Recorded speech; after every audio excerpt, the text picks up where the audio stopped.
Jack that body. Get down.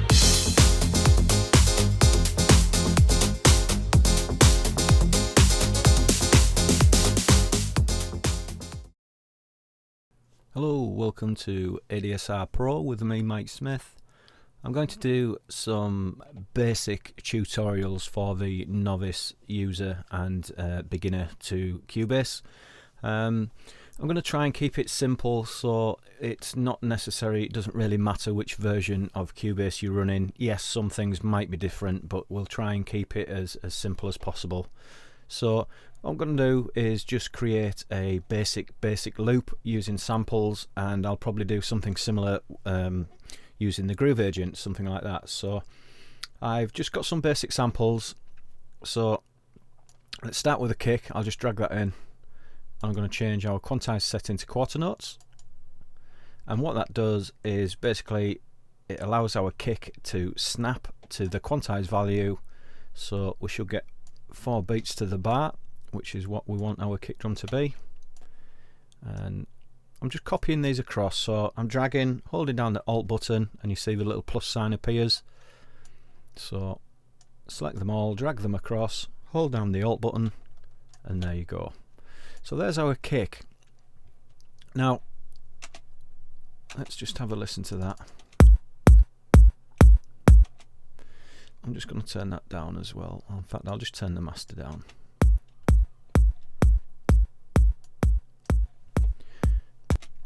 So there's our kick. Now let's do a snare. The snare will go on every second kick. Again, I'm not really going to talk too much about programming. It's just a case of showing you how to get samples in there and create a basic loop. So let's select our cycle.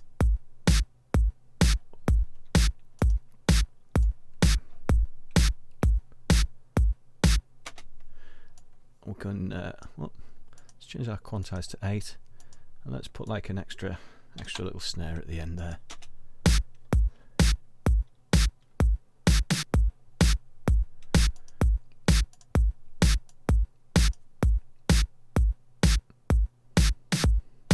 There you go, that'll do.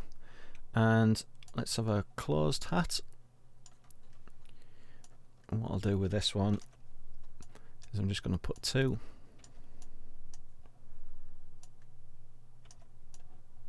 Two little closed hats at the beginning. So,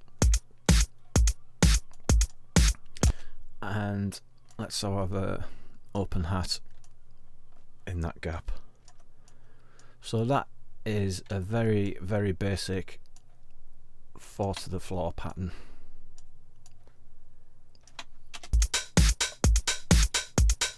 So let's just go in, sort our levels.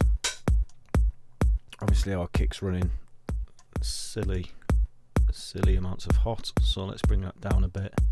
Let's get our snare. It's always a good thing to do to bring your kick down to a nice level so there's loads of headroom. I won't go again too much into detail about levels and metering, but let's make sure we've got plenty of headroom. Then bring them each element up one by one, find a nice level.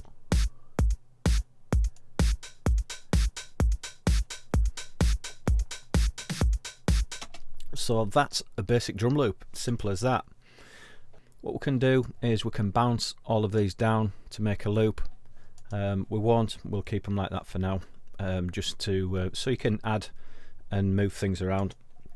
I've also got a loop which I'll just drag and I'll duplicate that. Now just with a loop you can hear it's going to make things a lot more interesting. Let's open the mixer and bring the volume of it down.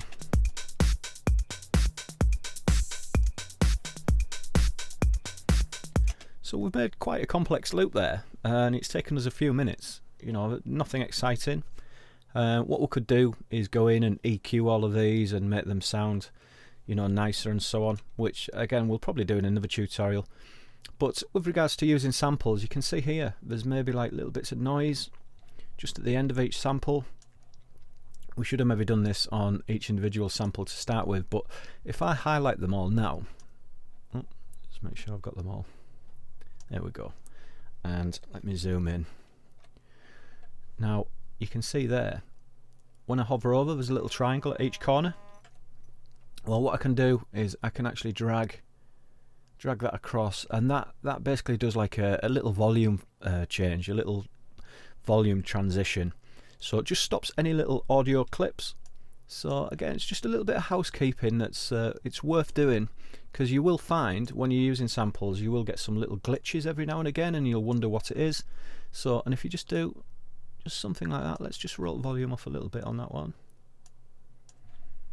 Let's go to the next. Zoom in again. And we'll do the same on the hi-hat. So there, we shouldn't have any little glitches now, but the beauty of this as well is if we wanted to, let's say, make this open hat shorter, I could take off the snap value and I can move the end of the sample to make it nice and short.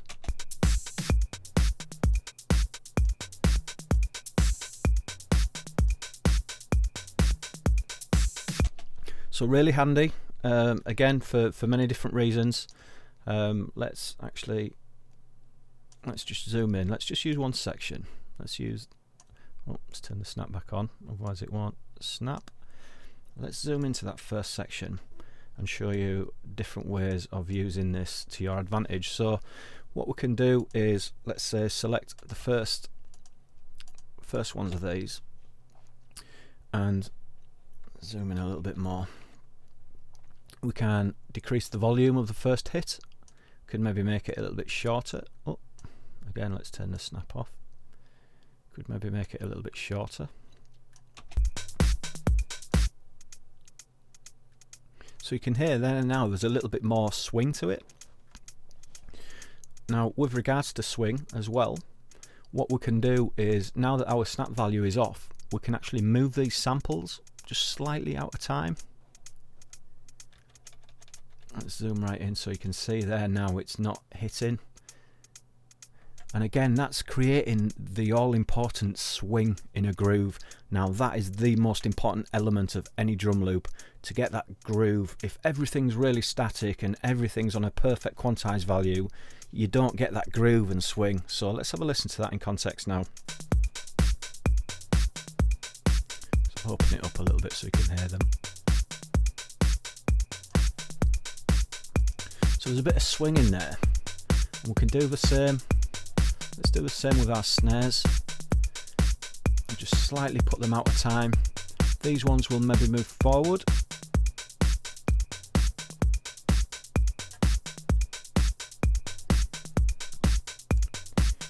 Now instantly we've got a little bit more groove going on in our loop. So let me just delete those, and I will also turn my quantize back on again. I'm going to delete the second section of that. So there's our loop. Now another thing we can do, we can actually take swing settings from existing loops like this by using hit points. So what I'll bring the threshold down so that hit points hit on every little sample, and you can see here, look, this little marker is not on a perfect line.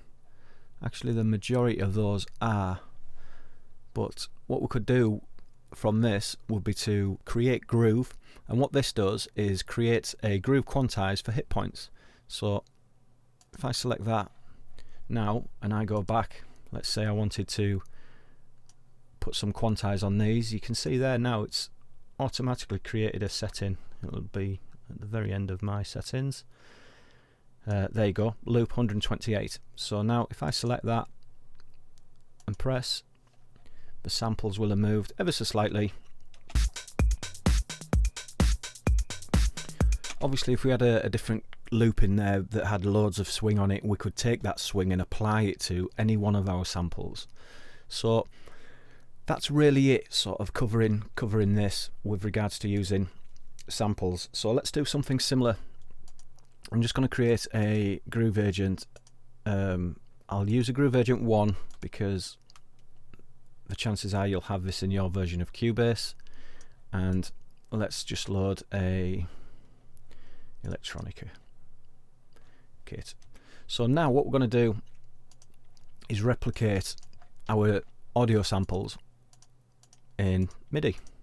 So there's our kick. Okay, let's find a different drum kit. Let's find something a little bit let's find Disco House will do. So let's double click, and that creates a MIDI part. Double click again and it goes into our MIDI editor. And let's zoom right in, and I'm going to set our quantize to quarter notes. Let's just move the Groove Agent out of the way for now. So there's our kick. Select our pencil tool and we'll paste a kick on every note. Okay, so what's our snare on? E1. So let's place a snare on every second one, same as before. Closed hat is that one. That one. Okay, so let's change our quantize to 16ths again. We'll put our 2 notes on, same as before. Now you can see, let's just get the open hi-hat. There we go, A1. And let's put that on there. So effectively, we've created the exact same pattern now, as you can probably see, that we did with the samples. Just this time we're using MIDI and we're triggering samples in the Groove Agent. So let's just solo. Now let's turn the loop off.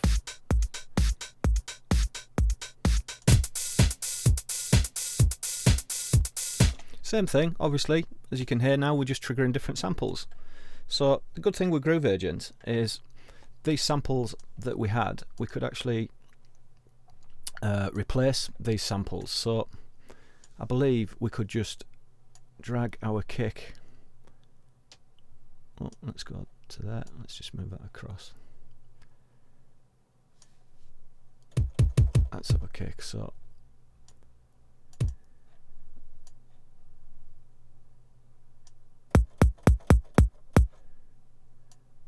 snare.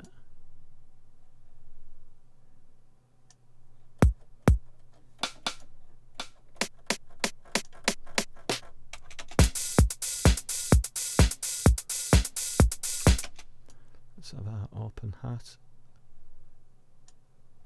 and our closed hat.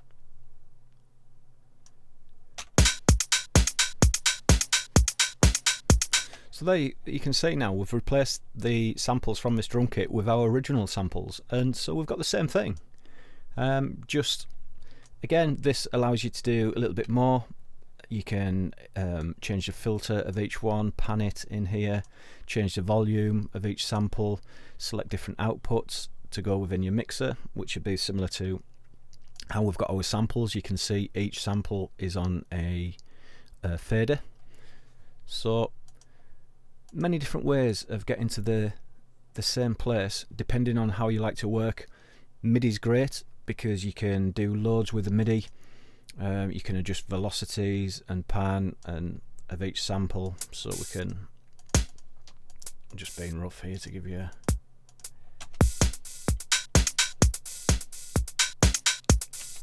so MIDI's really easy to program, whereas with audio you're kind of limited to what you can do. So, but then again, I really like working with audio, so it's what you're used to. But that's just a basic tutorial on doing the same thing really, just different ways depending on how you work. Now obviously using a MIDI instrument or a VST instrument is, you know, one of the things you will get to later on down the line. For me, MIDI is really important. What MIDI does is send information to VST instruments. It can also send it to external instruments like synthesizers and so on. So having a good understanding of MIDI is great. However, you don't need it. You can just literally use samples and be loop based. That's how a lot of people work as well. So the idea is yours, you know, the choice is yours, should I say, and you know, spend some time working out what works for you. So I use a combination of both, if I'm honest. I always use MIDI and I always use samples for different reasons. So if you've got any questions, get in touch, and next time I'll maybe do basic sort of EQing of these samples, and maybe putting something else in there and showing you how I do that. So until next time, bye bye. Check that body. Get down.